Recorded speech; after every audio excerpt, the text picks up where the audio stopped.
Huge win for us, obviously. Again, we beat a really, really good Akron team. Hopefully we're in this, position in the future. And it's been a while, but I don't think a lot of times fans don't understand probably how hard it is to do what Akron's done. I mean, they've been undefeated in league, knowing that every game you're going to get every team's best shot. You got that target on your back. And, man, it's really, really difficult. And they got an older team, and my brother's obviously done a really, really good job with the group. He's got them playing good basketball. But that, hopefully for our guys more than anything, it just kind of continues to build that belief. Right? We can compete with anybody. We can beat anybody as long as we are the most connected team. We show toughness on the floor, and then we do our jobs. And if we do that, man, it's always going to give us a shot. And, I thought about late game, obviously another big shot by Darweshi. And the ball was right in his hands, right? I mean, if we called time, I had a timeout, but it's like I'm going to get the ball right back to him. And I know my brother's too good of a coach for us to allow him to get the ball back. So we just let it roll. Not surprised, man. He's got that clutch gene. He's got that ultra confidence. We had some other big performances. Obviously, Ipsaro looked back like the Evan Ipsaro that we know. It's been a little choppy for him here just with injuries and stuff, but I thought he was really good. I thought Andy was tremendous. I thought Ian Elmer, Bryce Boltman had 9 rebounds, 9 points, 3 assists. Having him and Bryce and Andy out there on the floor just give us extra pressure releasers because we only had 11 turns, and they're the number 1 team in the league in creating turnovers. And we won the battle on the glass, and then we kept them out of the paint for the most part. They hit 6 threes early in the first 10 minutes. I think they were 6 of 7 from 3. But our whole thing was, man, just stay tight. Just keep that defense tight. We know where they want the ball with Enrique and Ali, who's, man, both those guys are tremendous players. So I'm very fortunate we came out with a win, and we'll be ready up for the next game. Can't get too high or too low in this league.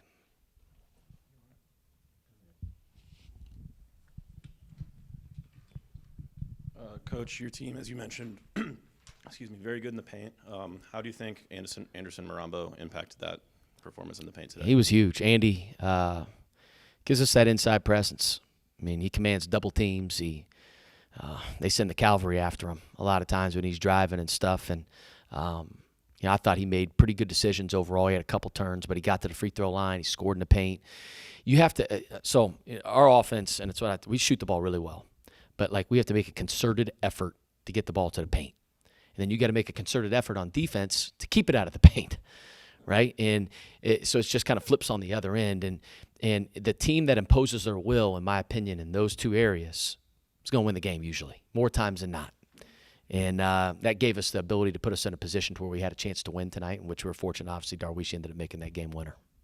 And you mentioned Ian Elmer and Evan Ipsar already, but it's been the story all season that your freshmen have been stepping up huge. Ian tonight with a huge block and a 3 towards the end of the game. Yeah, you know what I was proud of him, man. He missed the 3 right before, wide open. It's a good shot.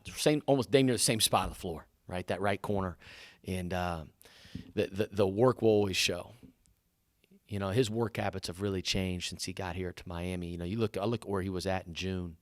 And to where he is now, I think he's kind of learned, okay, well, it's not just you just roll the ball out there and just go hoop. Right? You got to prepare for those moments. And for him to have the confidence to shoot that next ball right when it touched his hand, that tells me he's putting in time in the gym. And so I'm really, really proud of him. He was tremendous on defense. He gives us a different presence that we really, really need on the floor. So but Evan was tremendous as well. I thought his ability to handle the ball, handle pressure, his toughness, his shot making. Like I said, that's what we saw in the non-conference. And then the last thing I want to bring up is Makai Cooper tonight on defense, especially with 3. Another game with multiple steals, 3 tonight. Yeah. How has he been on defense for you? Really good.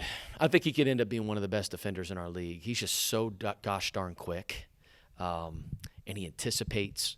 He was really well coached in high school. Rob Brost, who's a tremendous coach at Bolingbrook High School in Chicago. They're known for playing a kind of helter-skelter, guard the ball, create turnovers. That's what he does, So Coop's done a really nice job, man. He's had a really good stretch here. If you look at his last few games, man, he's really coming on as well. You mentioned Ian on offense a little bit. He's shown that he's getting better on that end of the floor. How have you seen, though, his ability to improve and use really elite athleticism on the defensive end? Like you said, he had 8 rebounds today. Yeah, you look at his analytical data, like with rebounding, it's off the charts. He's top 5 in our league in rebounding analytically. And, he's just so athletic. He's so strong. He's playing so hard. And then he had a tough matchup tonight, boy. I tell you what, Ali, man. Whew. Man, can that guy make some tough ones. And he makes the tough ones look easy. And, so we had our hands full with him, and he's going to see a lot of really good wings throughout. I mean, our league's got a lot of good wings at that size, that 6'6", athletic. And for a freshman to be able to step up like he is, man, it's very impressive. Early on in this game, in the first 5 minutes or so, you guys missed a few layups right under the basket. You gave up, I think it was 6 threes in the first 5 minutes. Was there anything during maybe that under 16 timeout or something that happened where you guys were able to turn around and get back into it? Yeah, I told the guys, listen, like, we just had to settle in a little bit. You have to recognize personnel. We didn't run Sammy Hunter off the three. You didn't recognize personnel with Dawson, who only shoots threes. You got to run those guys off and make them deck it. Now, the other threes, Enrique hit one. Caleb Thornton hit a contested one. It's like, fellas, like, listen, I don't care. I said, water will always find its level. You stay tight. I know where they want the ball. I've seen everyone. I watch every one of their games. Like, they want the ball inside to Enrique and Ali. That's where they want it, at 12 feet. We just got to stay committed to the game plan. We'll be fine. And then we settled in. Because like you said, we missed some easy shots, I thought, early, couple. It just didn't fall our way. Just stick with it. And I thought our execution was really good offensively the rest of that half there in the first half. And on paper, this rebounding battle looked like it was going to be one of your toughest of the season. Enrique Freeman's one of the best rebounders in the nation. I mean, you guys won the rebounding fight today, which has been a struggle, I know, at times for your group during MAC play. Was that a game planning thing? How much of that was due to execution, physicality? Yeah, just emphasis. We got our tail kicked on the glass against CMU. And, again, but it's got to be who we are every time. Like, what we all strive for is what? Is consistency.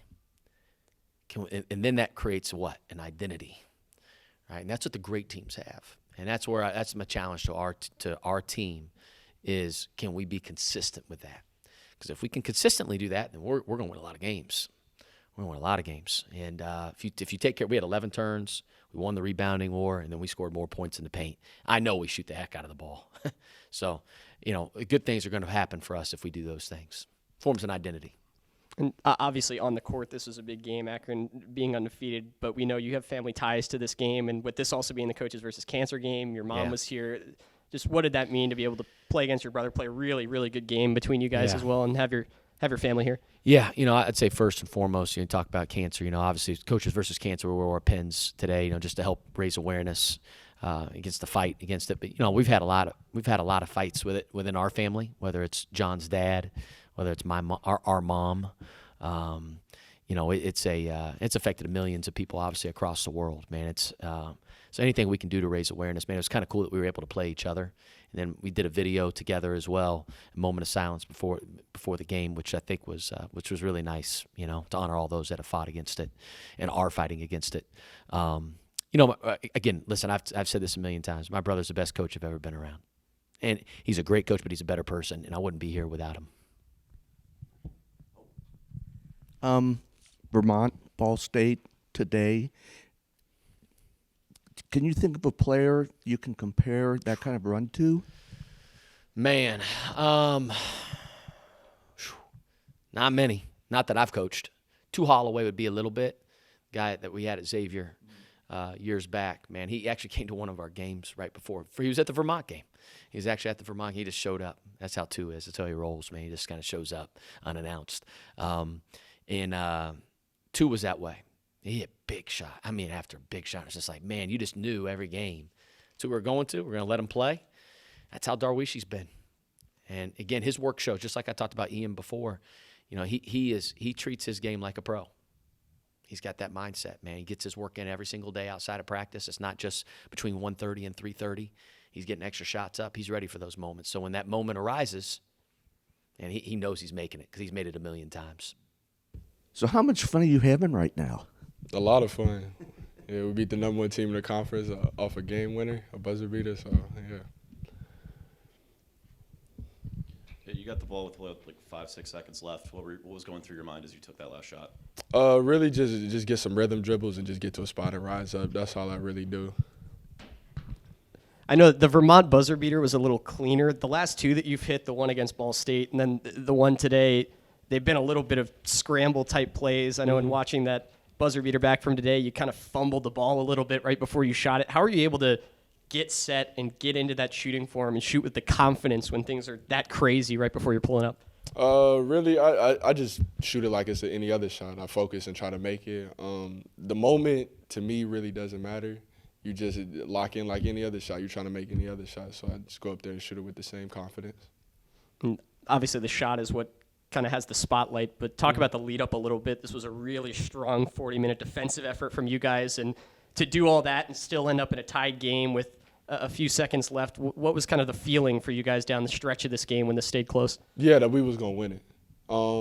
I felt that we were in control for most of the game.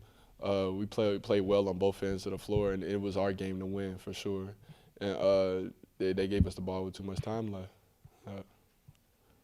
Yeah, can you talk about what the competitiveness was like out there? We noticed it, or I noticed a couple times throughout the game.